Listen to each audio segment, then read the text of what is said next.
St. John, Indiana. Thought I'd stop and show you all this. Very cool.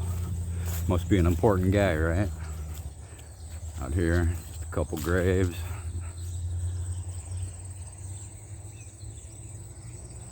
Oh man, look at that willow tree. That's so beautiful.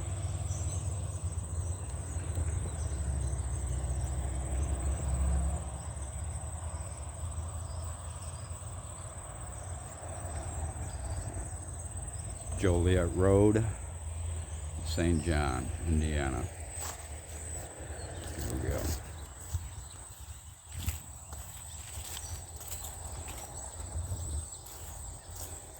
Catholic Church erected 1839. This is the John Hack Cemetery.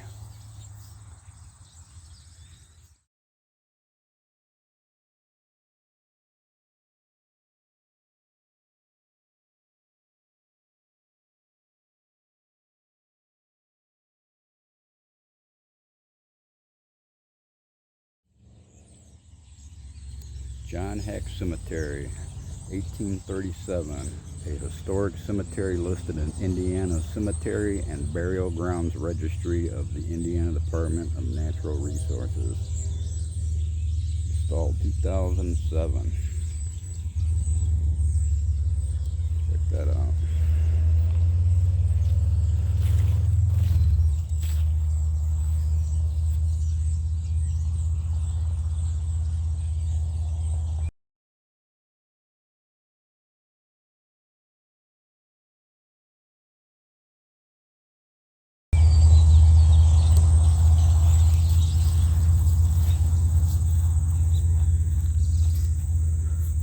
This is old.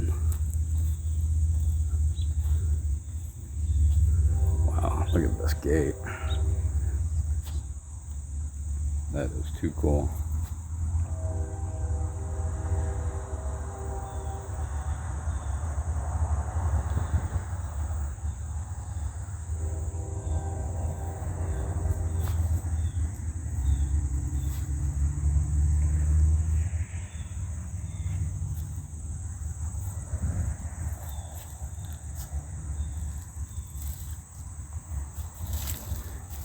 Yeah, some of these you definitely ain't gonna be able to read, if any of them really.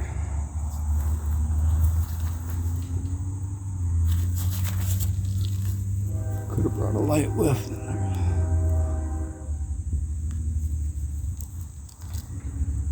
Sometimes you see it better on the camera.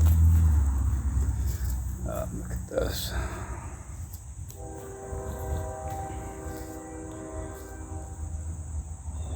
Well, I don't think none of that went on top of that.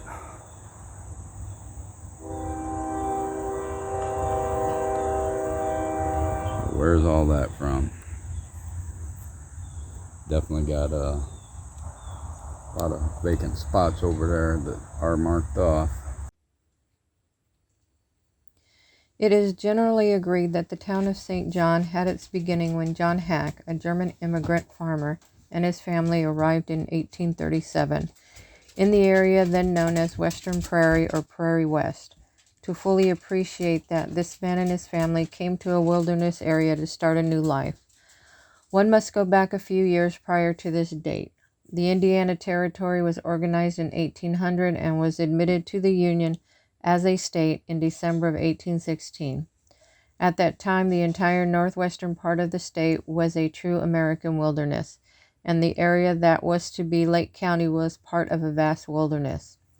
It was in 1832, after the peace treaty with the Indians, when the United States purchased this northwestern part of Indiana from the Indians. The first government surveyors arrived in 1837 to survey the area into sections and townships. The population at the time was mostly Indians, although the majority of them were located on the banks of the Kankakee River and the Calumet River. A handful of settlers had come into the area that is now Crown Point, and a few others had settled at the mouth of the Calumet River in the Brunswick area.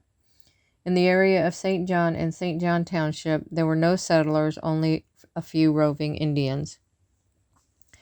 It is to this beautiful, lonely wilderness that John Hack, a newcomer to the country, and his family came just 5 years after the Indian Peace Treaty, and here he built his home in the new land. One likes to speculate why Hack and others who followed him from Germany chose this area to settle. The logical conclusion is that after the area was surveyed, the government opened it up to settlers at a very low cost. Hack and those who followed were farmers and owned no land in Germany. They worked for a large landowner in their fatherland. They didn't earn much, nor did they spend much, so they were able to save money, much of the meager pay they received. Over here was the opportunity to own their own land and build their own homes, beholden to no one other than their ability to sacrifice and make it on their own. They were a hardy group of people. Solid facts and details about pioneer life in St. John seem to be somewhat difficult to come by. The hard-working early settlers attempted to make a life for themselves in a new and different land, had the scant time or inclination to set down their thoughts, feelings, and experiences for the benefit of posterity. Thus, the historian must gain what glimpses of that life that he can from surviving materials. The paucity of materials, however, has created a situation where most local history books related the growth and development to Lake County and its community shed little light on St. John's past. Reputedly a man of far-sighted vision and considerable leadership ability, Hack welcomed other immigrants from his native land who settled nearby shortly after his arrival, and foresaw the establishment of a flourishing and prosperous community here. Tall, dignified, and patriarchal in manner, Hack was born in 1787 in a Rhine province that some time before has passed from French to Persian control. Upon his arrival locally, accompanied by his wife Hannah and a large family, he immediately settled on a 40-acre piece of land located approximately 1/2 mile east of present Route 41 and south of Joliet Street. The land was purchased from the Department of Interior, and the deed, which still exists, bore the signature of President John Tyler. John Hack's name was carried on the deed as John Hawk, a misspelling that was later corrected when he made a second land purchase in 1844. This second purchase was bound roughly by 93rd Street, Alcott Avenue, Forest Street, and U.S. Route 41. In 1842, Hack constructed a peach brandy distillery. It had to be, if not the first, one of the earliest businesses established in the community. On March 21, 1843, John Hack deeded a portion of his original homestead to the Bishop of Vincennes. This deed consisted of the land that the original church was built on and the family cemetery with the church. On October 3, 1868, however, the Bishop of Fort Wayne deeded 2-acre parcels back to their heirs of John Hack to be used exclusively by them as a family burial site. The family cemetery can easily be seen when you drive east on Joliet Street on the south side of the street after you cross the first set of railroad tracks.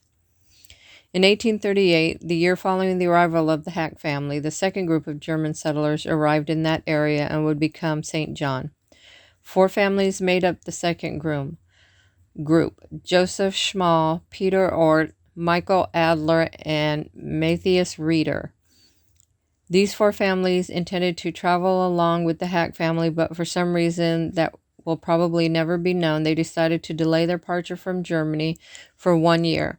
All 4 families settled in the same general vicinity of the Hack property. The descendants of those good immigrants became in less than 2 generations good, solid Americans. Very cool little cemetery. John Hack Cemetery, St. John, Indiana. Short but sweet.